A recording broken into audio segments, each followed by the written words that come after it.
Hello, Trader Joe's. Alex Ambrose answered the store phone. I need a box of condoms and 2 packs of tissues delivered to room 1302 of the Sheraton, New York. Hurry! The caller hung up. Alex shook his head. People never seem to be prepared. He packed the required items, put on a raincoat, and rode his electric bike toward the Sheraton Hotel at Times Square. It was 9 o'clock in the evening and raining heavily, and his pants and shoes were soon wet and filthy. Luckily, the merchandise was still dry, but he didn't dare delay any longer, so he hurried toward the hotel. When he arrived at room 1302, he knocked on the door, and it was opened quickly.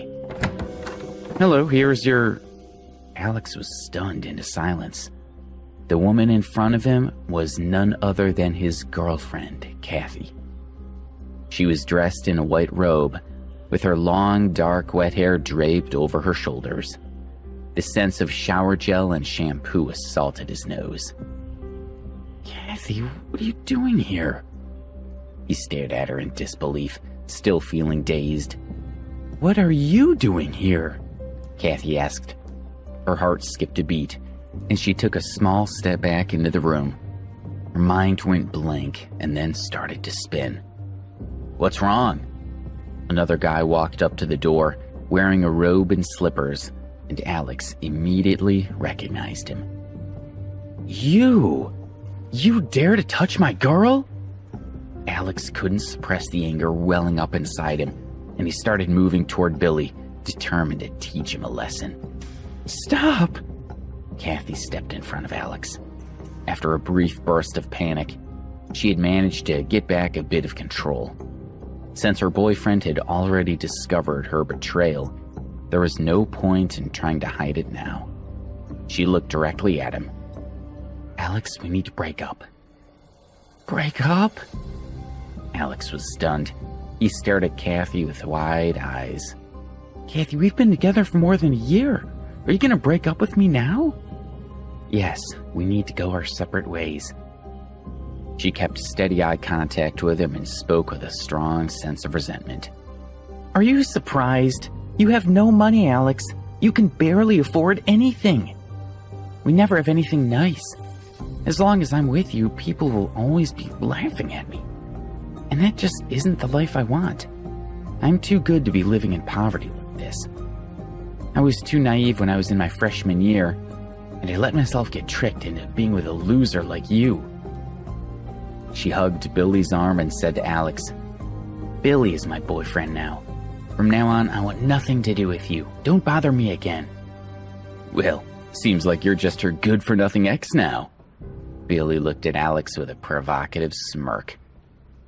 Alex, standing there in a raincoat with mud stains on his pants and shoes, felt like Kathy was right. He was a complete loser. Billy took the brown paper bag from his hand and took out the box of condoms. He waved it at Alex and laughed as he said, I'm staying in a nice hotel, having my girlfriend's ex bring me condoms, and you're single. It sure was good of you to help me out. Why are you still here? Kathy scolded Alex. Nah, it's good that he didn't piss off.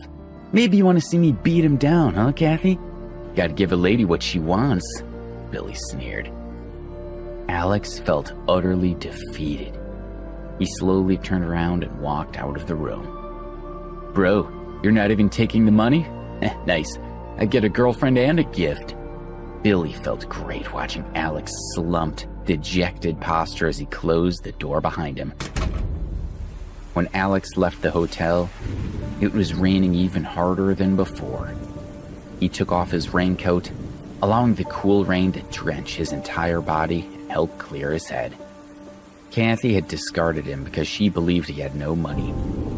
Losing such a materialistic woman should be something to rejoice over. So why should he be sad? Bzz, bzz. His phone vibrated in his pocket. Alex took it out and glanced at it. But when he saw the number, he stopped walking. His entire body was shaking as he read the text. After a review, the Ambrose family has decided that their son Alexander has met the conditions required for entitlement to his inheritance. From today onward, control of his property will be returned to him. The bean-sized raindrops plopped onto the screen, causing the text message to gradually become blurry. Alex's mind began to spin. Not for this message, Alex would have almost forgotten his identity as a super rich kid. Over the last 7 years, his family had been assessing him, withholding his fortune until they were satisfied he met their draconian conditions. And now, finally, it was over. Everything that rightfully belonged to him was finally his to claim. Alex woke up early the next morning and drove to the city.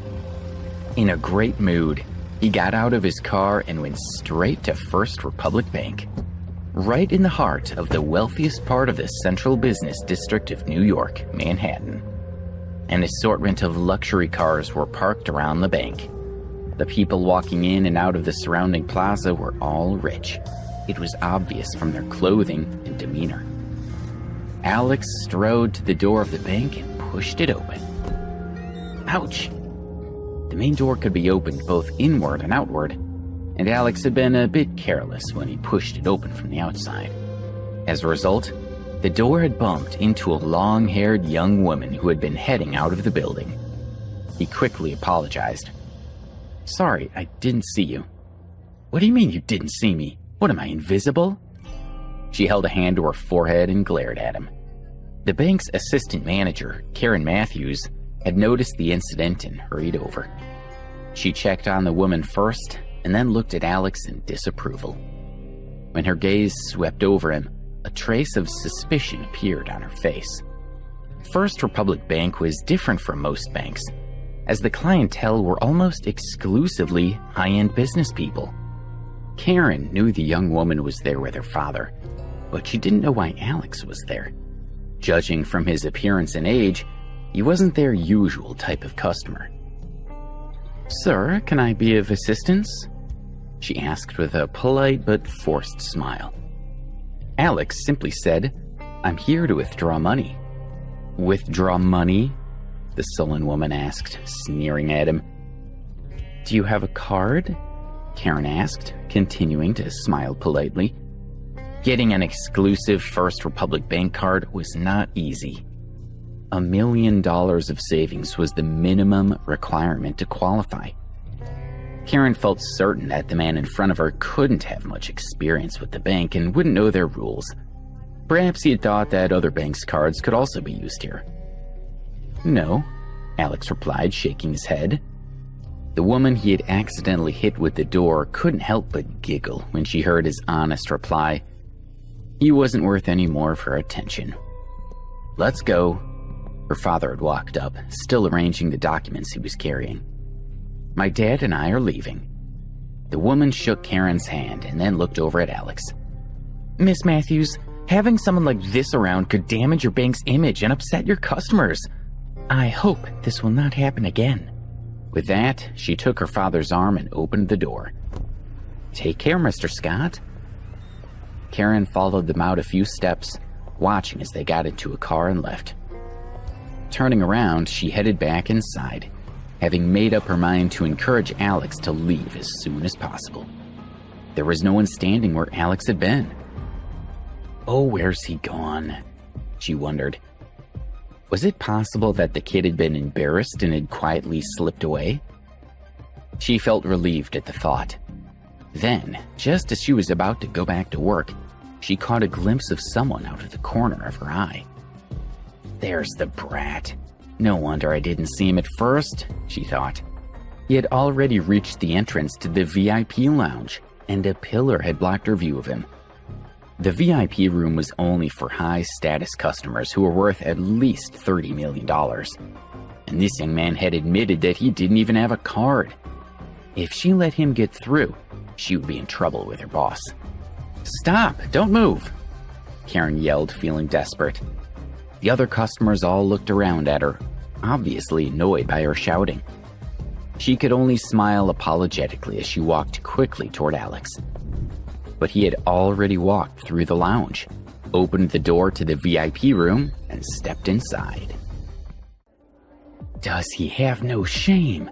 Karen hurried after Alex with a look of chagrin on her face. She tried to open the door to the VIP room, but it had been locked from the inside. Hello? Inside the VIP room, Robert Miller, the bank manager, was leaning against the sofa, looking at his phone. When the door suddenly opened, he quickly sat down and hid his phone away. Normally, when a VIP was coming in, Karen would notify him in advance. As the customer manager, he was responsible for 31 VIPs, and he knew them like the back of his hand. He immediately began to launch into his normal professional greeting, hoping to undo the poor impression he'd made by slouching against the sofa. But when he saw Alex, his expression froze. He was certain that Alex was not one of his VIPs, nor was he a relative of one. "May I ask who you are?" Robert asked, looking at the young man, who appeared to be around 20 years old. Robert had no idea who he was. Alex got straight to the point. "I'm here to get my money." "You have one of our cards?" Robert asked, suspicious of Alex's calm expression. "No," Alex admitted frankly. Robert was relieved to seemingly be proven right, but even more confused. Access to the VIP room required a minimum worth of $30 million, but this man didn't have any money. Why was he so composed? "I'm sorry, sir, we can't give out money without a card. Do you require anything else?" He's crazy, Robert thought. Why on earth did Karen let him in? I'll have to speak to her about this at Monday's meeting. "You have fingerprint recognition here, right?" Alex suddenly asked. The fingerprint ID system at the bank was for the wealthiest families and businesses to use. Only a few people had their fingerprints recorded in the system, at least in the New York branch, and no one had used it to access their holdings yet. "You want to use it?" Robert could no longer bring himself to call Alex sir. "Yes," Alex nodded. Robert was feeling more confused by the second. Why would someone who wasn't even a customer request to use a fingerprint ID? To be honest, even though he was curious, Robert felt that it was barely worth humoring the request. But after considering for a few seconds, he finally decided to let Alex make the attempt rather than risk making him angry. He opened the safe and brought out the fingerprint identification device, which he had never used before. "Place your thumb here." Robert indicated the verification area to Alex, who placed his thumb on the sensor. The device lit up with a glaring red light, and the LCD screen displayed the words, "Fingerprint not recorded." Immediately, Robert's expression turned hostile, and he glared at Alex. He picked up his phone, ready to call the police. Wait, Alex said quickly. "Maybe that was the wrong print. I'll try using my index finger this time." Robert smiled coldly. "What's your plan here? Your thumb doesn't work, so you'll try your index finger? Then if your index finger doesn't work, you'll try your middle finger. When you run out of fingers, will you try using your toes?" But Alex had already pressed his index finger on the verification area. Robert resolved that if the man's fingerprints weren't accepted this time, he would immediately call the police and have him arrested. A green light appeared on the device, and new details flashed up on the LCD screen. Verification successful. Family account 01. Verifier Alex Ambrose. Account 01104. Robert gaped at Alex in disbelief for a moment, and then hurriedly squeezed out a smile. "Mr. Ambrose, I'm sorry. I didn't realize. I'm Robert Miller, the customer manager for the New York branch. Please allow me to assist you." "It's fine," Alex said lightly and stood up. "Can I see how much money I have left in my account?" "Please wait a moment." Robert sat in front of the computer and typed away for a while. On his instructions, Alex provided a few more fingerprint scans as authorization. "It's done, Mr. Ambrose." Robert clicked the OK button on the screen, and Alex's account appeared. Robert pointed to the computer screen and said, "Mr. Ambrose, the balance of your account is currently $86 million. Robert couldn't help but suck in a breath of cold air. This young man had an enormous fortune. It placed him in the top flight of the 1%. Most people would never be able to even dream of that much money. Alex felt strange as he stared at the numbers on the screen. He reminded himself that he needed to get used to his status as a rich kid as soon as possible. "Oh, and you have other assets as well. Let me show you now." Robert clicked through to check several pages in a row. Finally, he clicked the OK button again. The computer brought up a 4x4 grid of display screens. "This surveillance screen displays all the physical assets that you hold elsewhere," Robert explained. He clicked on the upper left corner of the screen and brought up the feed from the bank's branch at The Hague, which revealed a sports car. In the lower right corner, it said, "Ferrari Pagani Hura." Robert opened up other screens for Alex, one after another. The Hawaii branch displayed a Dominica blue pearl bracelet and 4 stacks of gold bars. The feed from the French branch in Nietzsche revealed 3 original Picasso paintings and 2 Rodin statues. And the Cape Town branch had 15 10-carat diamonds, 10 pieces of ivory, and another couple of stacks of gold bars. Robert's eyes almost popped out as he looked at Alex's assets. He had never seen anyone so rich. Maybe not even 1/10 as rich. "All right, I'd like a card," Alex said before Robert could collect his thoughts. "Yes, I'll see to it right away. Please wait a moment." Robert immediately started to make the necessary arrangements. Within 10 minutes, a black card was produced. Robert looked at the black card and thought about Alex's assets. This card wasn't good enough for Alex's status, but it was the highest grade of card they were authorized to issue at the New York branch. Robert handed the card over. "Mr. Ambrose, your card." "Thank you." Alex took the card, stood up, and went to walk out of the room. "Mr. Ambrose, please wait." Robert didn't dare to appear to be neglecting such an important customer. He should see him out personally. But the asset checking system on his computer had not been turned off yet, and the fingerprint verification machine, iris recognition apparatus, and other sensitive equipment had not been returned at the safe. The monitoring system in the VIP room was connected to the district manager's office. Karen was anxiously waiting in the hall.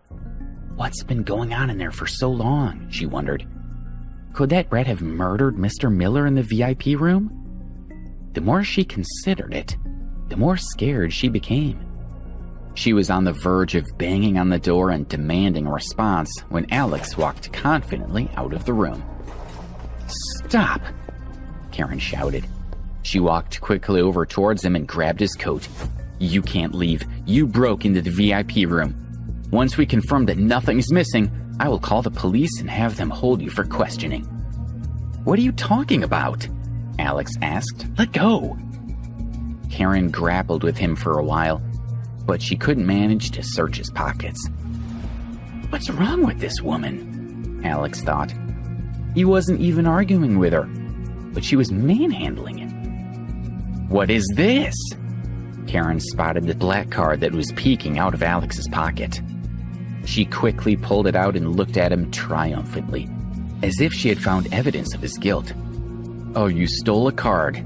This is a crime and I have to call the police." It didn't even cross her mind that the card could belong to Alex. She imagined he had entered the VIP room, pretending to be there by mistake, and had then distracted Mr. Miller with questions and stolen the card when the manager wasn't paying attention. Let go! Alex was sick of this woman. Don't you feel guilty about being a thief? She was even more determined.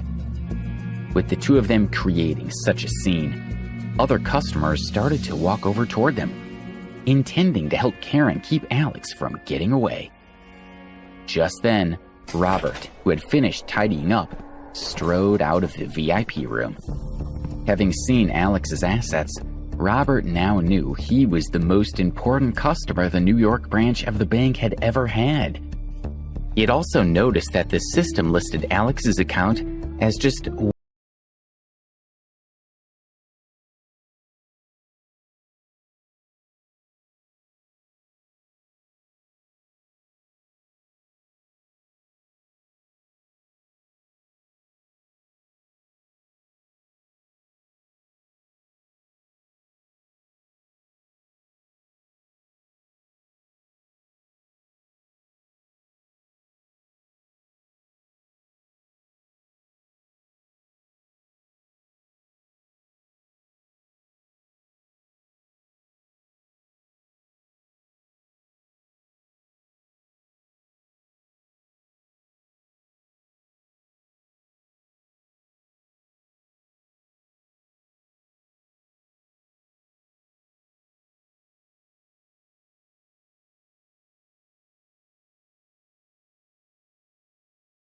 Robert dashed between Alex and Karen. Before Alex could speak, Karen waved the Supreme card in the air. Her eyes flashed with triumph as she said to Robert, "Mr. Miller, look, he stole a card from the VIP room."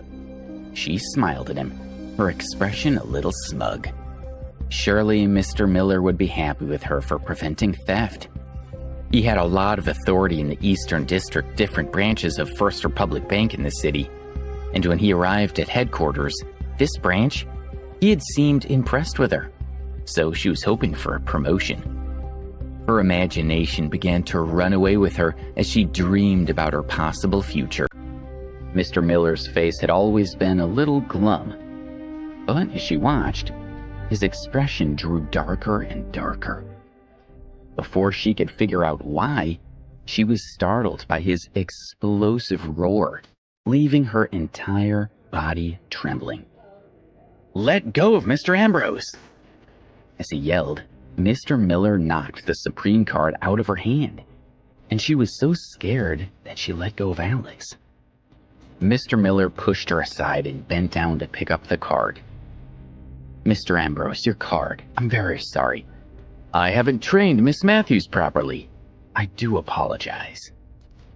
Mr. Miller's expression showed a mixture of respect, embarrassment, and unease, as the bank's customers looked on in amazement. Karen was stunned. Could the black card be his? She wondered. Her eyes widened.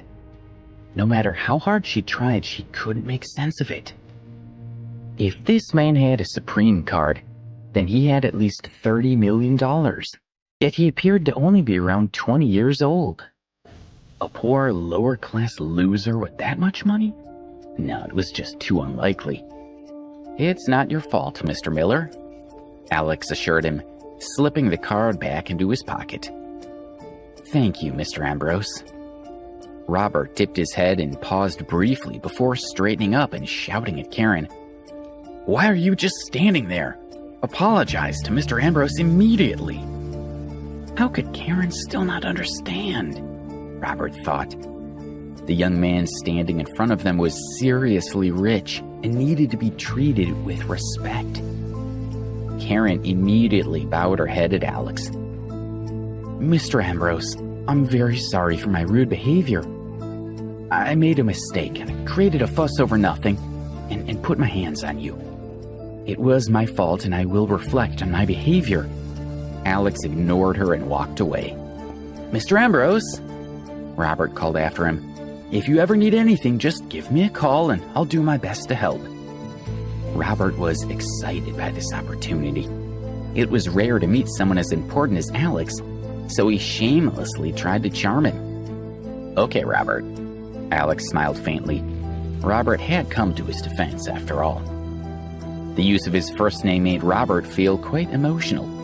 The wealthiest customers called him by his first name, and now so did this poorly dressed young man, who had displayed not even a hint of arrogance. Alex strode out of the bank, and hailed a taxi to take him back to Princeton University. As Alex entered the university building, he accidentally stepped into a puddle, splashing a lot of mud on his legs. He checked his watch, then rushed toward the classroom, where Mr. Morgan was already standing at the podium lecturing. He spotted Alex out of the corner of his eye, and a hint of disappointment flashed across his face. Feeling guilty, Alex lowered his head. Of all his teachers, Mr. Morgan was his favorite. The other teachers tended to ignore Alex because he had no money, and some even openly mocked him. Only Mr. Morgan treated him like any other student. Alex slipped quietly into the classroom, aware that all the students were staring at him, and he could hear them whispering. He isn't usually late. Hell must have frozen over. Look at his pants, they're filthy. Doesn't he have any clean clothes? Are you joking? It's not like he'd have the money for new ones. It looks like he'd just thrown on whatever he could find. Some of the boys continued to talk, and the girls in the front row covered their mouths with their hands as they joined in. Their eyes flashed with contempt when they looked at Alex. Stop talking, Mr. Morgan said loudly, and pay attention. Throughout the lecture, Alex noticed that Mr. Morgan kept glancing at him, his eyes full of disapproval, as if Alex had failed to live up to his expectations. Eventually, the lecture was over. Class dismissed. Mr. Morgan packed up his textbooks and left. Kathy! The voice came from the doorway. Everyone turned in the direction of the voice and saw Billy walking through the door and going straight to Kathy, who was sitting by the window. She stood and hugged him, pulling him in close to her body. Billy lowered his head and the two of them began to kiss. Many of the students turned to stare at Alex. Everyone thought that he was Kathy's boyfriend, and they weren't aware that she had broken up with him. Alex watched in disgust. He'd heard that Billy had taken at least 5 different girls to stay at that hotel. Kathy was just the latest in a long line, and Alex had no intention of fighting for her. Billy strutted past Alex with his arm around Kathy's waist. Darling, wait a minute, Kathy said to Billy as she stopped in front of Alex and held out her phone. Since we've broken up, I don't want to owe you anything. Here's the phone you bought for me a few weeks ago. You can have it back. Alex glanced at the Samsung Galaxy phone and then took it. Ha! You would have to work part-time for 6 months to afford one of these. Kathy took a brand new phone out of her pocket and showed it to Alex. This is the latest iPhone, and it's much better than your phone. Of course, it's far too expensive for a loser like him. Billy raised his chin and looked at Alex. Kathy told me that she kept asking for that phone for 6 months before you finally bought it for her. Do you think you can pick up a girl so far out of your league? You're just embarrassing yourself, so give up. And I'm warning you now, don't even think about her. If I find out you've gone anywhere near her, you'll regret it. Don't waste your breath talking to a loser like him. Can we go to DeLuca's for lunch? Kathy had already dismissed Alex. Call me baby, Billy said, smiling at her. Baby, let's go. She flirted with him right in front of Alex. Kathy! A petite girl stood up, glaring at her. You're taking it all too far. I never thought you'd break up with Alex, and I'm ashamed of you. Emma, why do you care? She scowled. When things had been going well with Alex, she'd been on good terms with Emma, who was a decent person. Sometimes when Kathy had been fighting with Alex, she'd asked Emma's opinion about who was in the right. You gave up Alex for someone like Billy? Emma asked. How could you treat Alex like this? When you were sick and couldn't even get out of bed, Alex sent you lunch and dinner every day for a month. And when you were walking in the mountains and twisted your ankle, he carried you on his back for miles down the mountain. Don't you remember that? You know he doesn't make much money from his part-time jobs. But when you wanted a phone, you worked hard for months to save enough money to buy it for you. And this is how you repay him? By breaking up with him and ridiculing him? Kathy scowled. I've never forced him to do anything. If he was stupid enough to go along with it, that's his problem. And so what if he bought me a cell phone? It was only a Samsung. And why would I want a Samsung when I can have an iPhone? Emma shook her head. Kathy, I don't understand you. Do you only care about money? Will money get you everything you want? Yes! Kathy barked out a laugh. She stared at Emma and said, I admit that I like money. Is that so wrong? She took Billy's arm and said, Come on, baby, let's go. These two poor people disgust me. She glared at Alex and Emma, then swept out of the classroom with her head held high. Are you all right? Emma walked over to Alex, looking worried. You are better off without her. You've seen her true nature, and she is not worth being sad over. Don't worry, I'm fine, he said, smiling. After seeing Kathy's behavior, he felt much better about the breakup. Good. Emma's expression brightened. Come on. To celebrate getting away from that gold digger bitch, I'll treat you to a meal. Don't argue. How about a nice place somewhere off campus? DeLuca's? At that time, DeLuca's was a rather upscale restaurant, and only the richest students at Princeton University could afford to eat there. No, not this time. I don't want to bump into Kathy, Alex said, knowing that was the same restaurant she was going to with Billy. But one day, I'll treat you to a meal at Madison Park. 11 Madison Park was one of the most luxurious restaurants in New York. It was the kind of place that all students had heard of, but no one could afford to eat there. Emma was surprised. Alex didn't usually boast, so why was he doing so now? And this particular claim was really over the top. Is this simply a reaction to his heartbreak? She wondered. If so, it'll pass, right? She felt a little embarrassed, but she simply smiled and followed Alex's lead. All right, I'm looking forward to it. To be honest, I've never been there. She didn't know that Alex could eat 3 meals a day at the most expensive restaurant in the world and not even spend 1/100th of his wealth.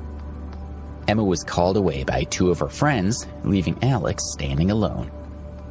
2 of his classmates, Ben and Carl, walked over and dragged him to the cafeteria for a meal.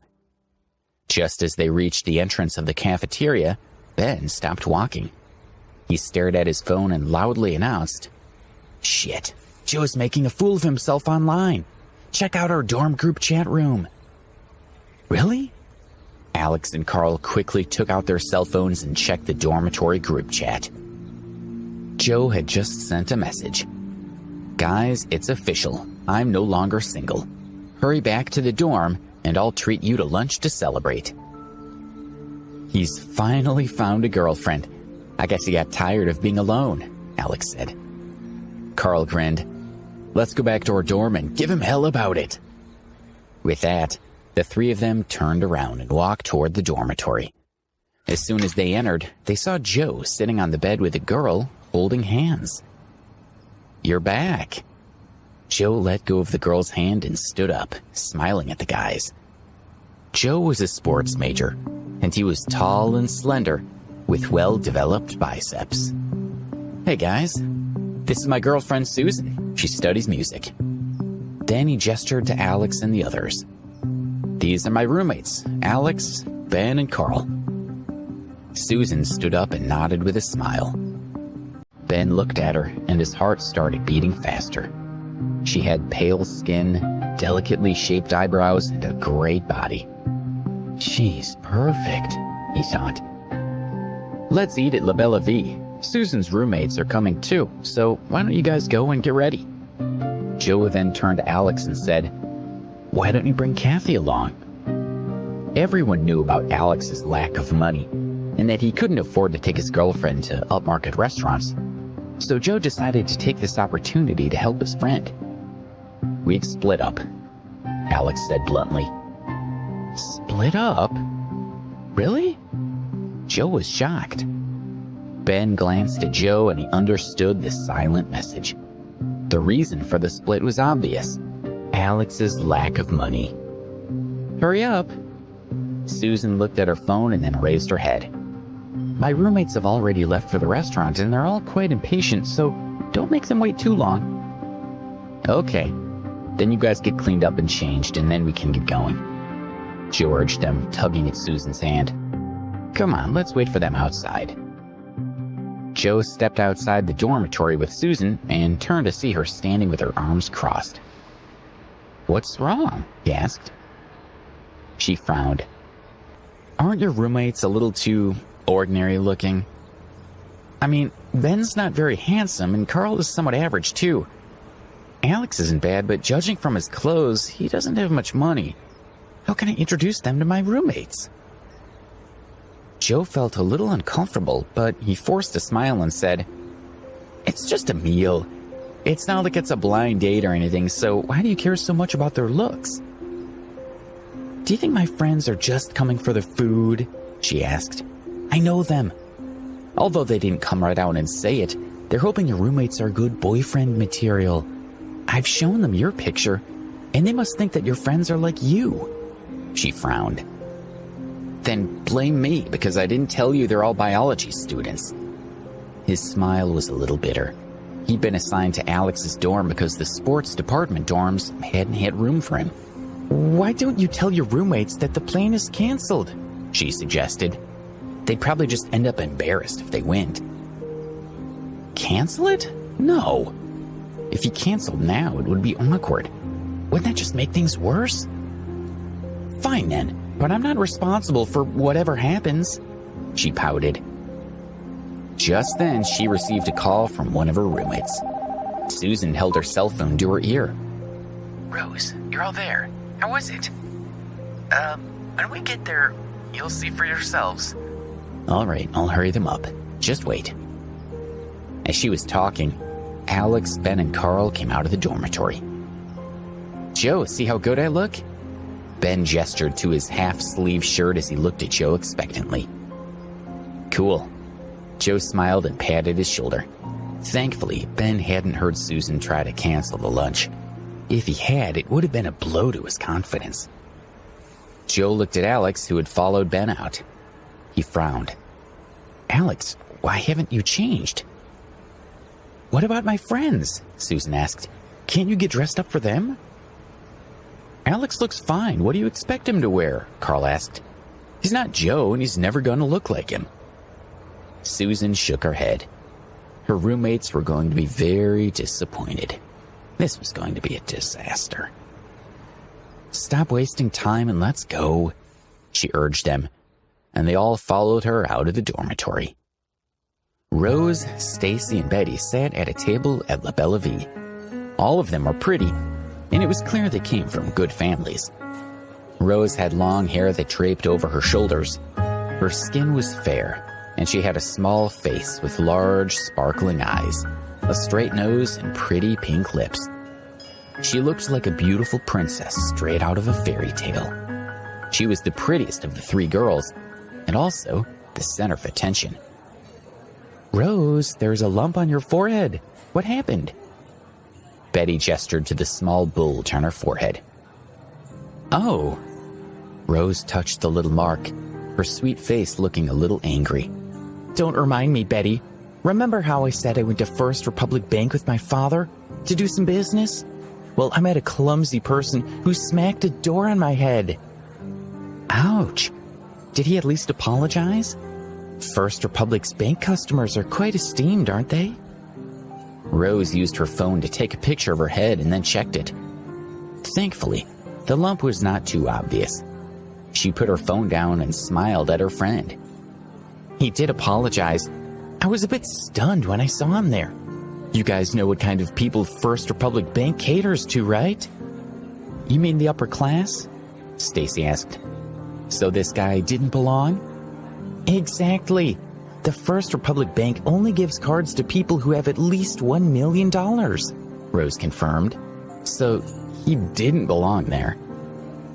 "Some people think that the poorer a person looks, the richer they are," Betty suggested. "Which means he might be a rich person keeping a low profile. Rose, tell us all about him." Rose rolled her eyes. "Why?" "Later on, when the manager came over, he found out that the guy didn't even have a card. I think he was just an idiot who stumbled into the First Republic Bank. Maybe he thought that the cards of other banks can also be used there. If he'd done that, I would have died from embarrassment, Stacy exclaimed. After all that, I didn't even look at him and just left with my dad. Rose tossed her hair over her shoulder. We'll see if he dares to try it again in the future, or if he dares to show his face anywhere. The guy's not a child, Betty pointed out. Doesn't he have any common sense? I guess he's destined to be single for his entire life. Who would want a guy like that? Let's stop talking about him. I never saw him again anyway, Rose sighed. Why isn't Susan here with the others yet? Seriously. Rose picked up her phone and frowned slightly as she looked at the screen displaying her chat with Susan. Her boyfriend is rather handsome and quite muscular. Just my type. If one of his roommates looks like that, don't fight me for him, Rose winked. Cheeky, Stacy chuckled. Susan said her boyfriend is a sports major, so he should be pretty fit. We'll see about the others when they get here. The three girls chatted and laughed, checking each other's appearance and making a few adjustments as they waited for the guys to arrive. Finally, Susan, Alex, and the others arrived at La Bella Vie. You guys go on ahead. I'm going to the bathroom. Alex had noticed some white marks on his clothes, so he went to clean himself up. Ben and Carl had already spotted Rose and the other two girls and had been struck by how beautiful they all were. Ben turned shy, and he began to walk slower, while Carl nervously pushed his glasses higher up his nose. Hi, girls, and what are y'all talking about? What's so funny? Susan asked, smiling as she walked toward her friends. Rose and the other girls looked over, and when they saw Ben and Carl, their smiles froze, and they felt like a bucket of cold water had been tossed over them. Ben's appearance was unremarkable, and Carl seemed just as ordinary. This wasn't what they'd expected. After just a single glance, the girls looked away, seemingly disappointed. Seeing her friends' reactions, Susan flushed with embarrassment. She'd known this would happen. She turned her head and glared at Joe, who could only shrug and smile. Let's sit, Joe said. Carl, why don't you sit next to Stacy? And Ben can sit next to Betty. He had just finished making the suggestion when Stacy got up and moved to sit beside Betty, making it clear she did not want to sit with Carl or Ben. Joe felt bad for his friends. Stacy and Betty chatted on their cell phones, ignoring them, and that just wasn't right. It was downright rude. The table had a total of 4 wooden stools that could each seat 2 people. Stacy and Betty sat together, as did Carl and Ben. Joe sat with Susan, and Rose was alone. Susan and Joe were both concerned. Rose was the prettiest of Susan's roommates, but she was also the pickiest. When Alex came over, how would she react? Alex wasn't bad looking, but he was dressed poorly and wouldn't make a good impression. Joe asked everyone what they wanted to order, and Stacy and Betty focused their attention on the menu, completely ignoring their friends. Why are there only 2 guys here? Are there only 3 people in your dorm? To find out, listen to the audio series Insta Millionaire, only on the Pocket FM app. Download now.